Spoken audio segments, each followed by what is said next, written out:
In your book, Ethics in the Real World, amazing book, people should check it out. Very easy read. 82 brief essays on things that matter. One of the essays asks, should robots have rights? You've written about this, so let me ask, should robots have rights? If we ever develop robots capable of consciousness, capable of having their own internal perspective on what's happening to them so that their lives can go well or badly for them, then robots should have rights. Until that happens, they shouldn't. So is consciousness essentially a prerequisite to suffering? So everything that possesses consciousness is capable of suffering, put another way. And if so, what is consciousness? I certainly think that consciousness is a prerequisite for suffering. You can't suffer if you're not conscious. But is it true that every being that is conscious will suffer or has to be capable of suffering? I suppose you could imagine a kind of consciousness, especially if we can construct it artificially, that's capable of experiencing pleasure, but just automatically cuts out the consciousness when they're suffering. Sort of like, instant anesthesia as soon as something is going to cause you suffering.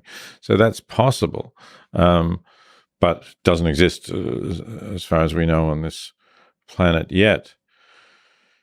You asked what is consciousness. Philosophers often talk about it as there being a subject of experiences. So you and I and everybody listening to this is a subject of experience. There is a conscious subject who is taking things in, responding to it in various ways, feeling good about it, feeling bad about it. And that's different from the kinds of artificial intelligence we have now. I take out my phone, I ask Google directions to where I'm going, Google gives me the directions, and I choose to take a different way. Google doesn't care. It's not like I'm offending Google or anything like that. There is no subject of experiences there. And I think that's the indication that Google, the AI we have now, is not conscious, or at least that level of AI is not conscious. And that's the way to think about it. Now, it may be difficult to tell, of course, whether a certain AI is or isn't conscious. It may mimic consciousness, and we can't tell if it's only mimicking it or if it's the real thing. But that's what we're looking for. Is there a subject of experience, a perspective on the world from which things can go well or badly from that perspective? So our idea of what suffering looks like comes from our just watching ourselves when we're in pain, sort of, or when we're experiencing pleasure. It's not only pleasure and pain. Only, yes. Yes. So, and then you could push back on this, but I would say that's how we kind of build an intuition about animals, is we can infer the similarities between humans and animals, and so infer that they're suffering or not based on certain things, and they're conscious or not. So what if robots, you mentioned Google Maps, and I've done this experiment, so I work in robotics just for my own self. I have several Roomba robots, and I play with different speech interaction, voice-based interaction. And if the Roomba or the robot or Google Maps shows any signs of pain, like screaming or moaning or being displeased by something you've done, that, in my mind, I can't help but immediately upgrade it. And even when I myself programmed it in, just having another entity that's now, for the moment, disjoint from me, showing signs of pain, makes me feel like it is conscious. Like I immediately, then I immediately realize that it's not, obviously, but that feeling is there. So sort of, I guess, what do you think about a world where Google Maps and Roombas are pretending to be conscious, and we, descendants of apes, are not smart enough to realize they're not, or whatever, or that is conscious, they appear to be conscious, and so you then have to give them rights? The reason I'm asking that is that kind of capability may be closer than we realize. yes, that kind of capability may be closer, but I don't think it follows that we have to give them rights. I suppose the argument for saying that in those circumstances we should give them rights is that if we don't, we'll harden ourselves against other beings who are not robots and who really do suffer. That's a possibility that, if we get used to looking at a being suffering and saying, yeah, no, we don't have to do anything about that, that being doesn't have any rights, maybe we'll feel the same about animals, for instance. And interestingly, among philosophers and thinkers who denied that we have any direct duties to animals, and this includes people like Thomas Aquinas and Immanuel Kant, they did say, yes, but still it's better not to be cruel to them, not because of the suffering we're inflicting on the animals, but because if we are, we may develop a cruel disposition, right, and this will be bad for humans, because we're more likely to be cruel to other humans, and that would be wrong. But you don't accept that I don't accept that as the basis of the argument for why we shouldn't be cruel to animals. I think the basis of the argument for why we shouldn't be cruel to animals is just that we're inflicting suffering on them, and the suffering is a bad thing. But possibly I might accept some sort of parallel of that argument as a reason why you shouldn't be cruel to these robots that mimic the symptoms of pain if it's going to be harder for us to distinguish. I would venture to say I'd like to disagree with you and with most people, I think. At the risk of sounding crazy, I would like to say that if that Roomba is dedicated to faking the consciousness and the suffering, I think it will be impossible for us. I would like to apply the same argument as with animals to robots, that they deserve rights in that sense. Now, we might outlaw the addition of those kinds of features into Roombas, but once you do, I think I'm quite surprised by the upgrade in consciousness that the display of suffering creates. It's a totally open world, but I'd like to just sort of the difference between animals and other humans is that in the robot case, we've added it in ourselves. Therefore, we can say something about how real it is. But I would like to say that the display of it is what makes it real.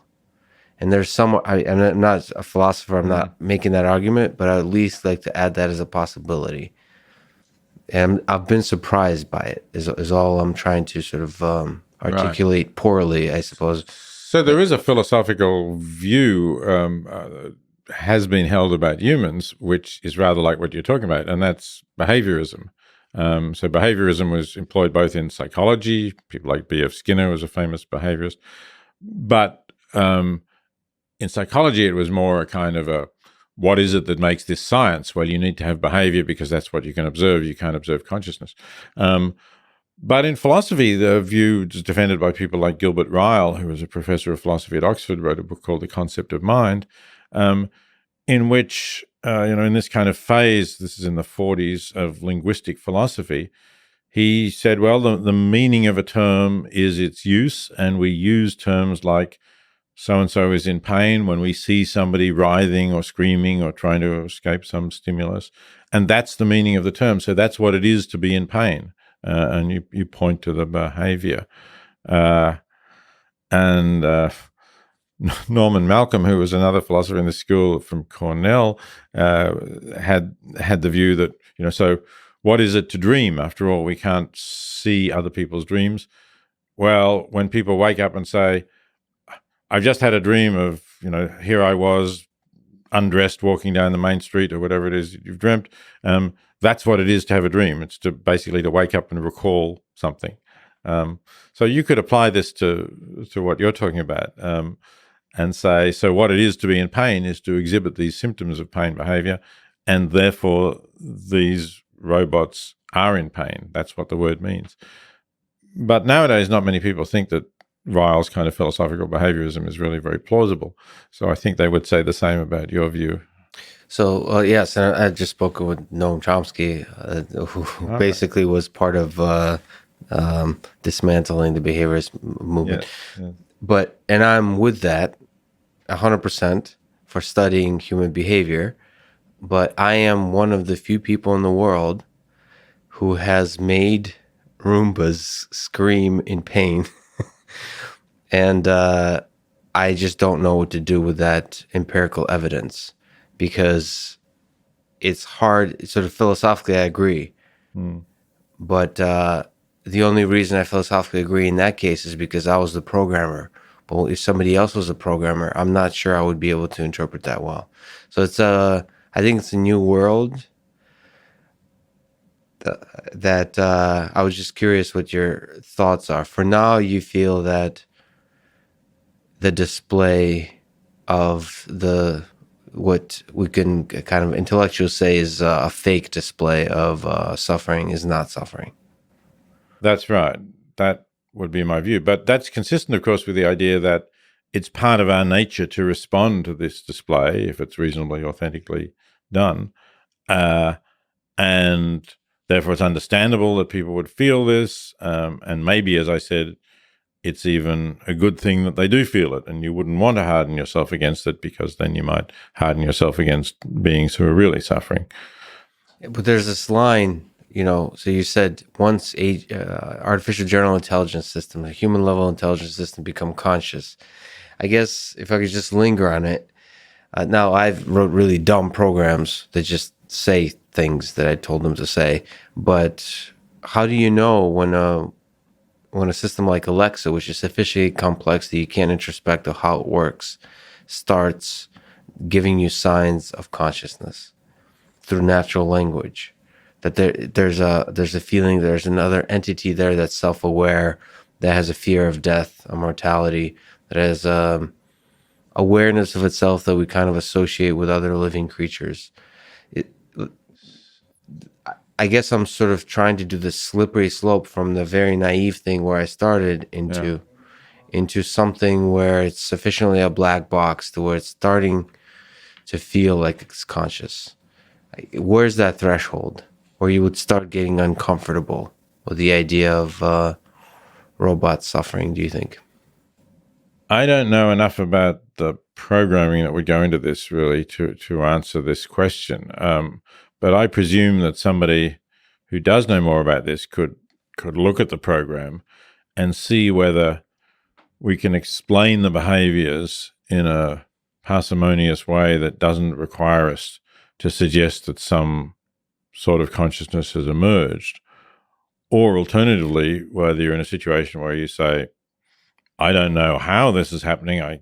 The program does generate a kind of artificial general intelligence which is autonomous, starts to do things itself and is autonomous of the basic programming that set it up. And so it's quite possible that actually we have achieved consciousness in a system of artificial intelligence. Sort of the approach that I work with, most of the community is really excited about now, is with learning methods, so machine learning. And the learning methods are unfortunately not capable of revealing, which is why somebody like Noam Chomsky criticizes them. You've created powerful systems that are able to do certain things without understanding the theory, the physics, the science of how it works. And so it's possible, if those are the kinds of methods that succeed, we won't be able to know exactly, sort of try to reduce, try to find whether this thing is conscious or not, this thing is intelligent or not. It's simply giving, when we talk to it, it displays wit and humor and cleverness and emotion and fear. And then we won't be able to say where in the billions of neurons in this artificial neural network is the fear coming from. Mm-hmm. Sort of in that case, that's a really interesting place where we do now start to return to behaviorism and say, yeah, that is an interesting issue. I would say that if we have serious doubts and think it might be conscious, then we ought to try to give it the benefit of the doubt. Just as I would say with animals, I think we can be highly confident that Vertebrates are conscious, but when we get down, and some invertebrates like the octopus, but with insects, it's much harder to be confident of that. I think we should give them the benefit of the doubt where we can, which means, I think it would be wrong to torture an insect, but this doesn't necessarily mean it's wrong to slap a mosquito that's about to bite you and stop you getting to sleep. So I think you try to achieve some balance in these circumstances of uncertainty.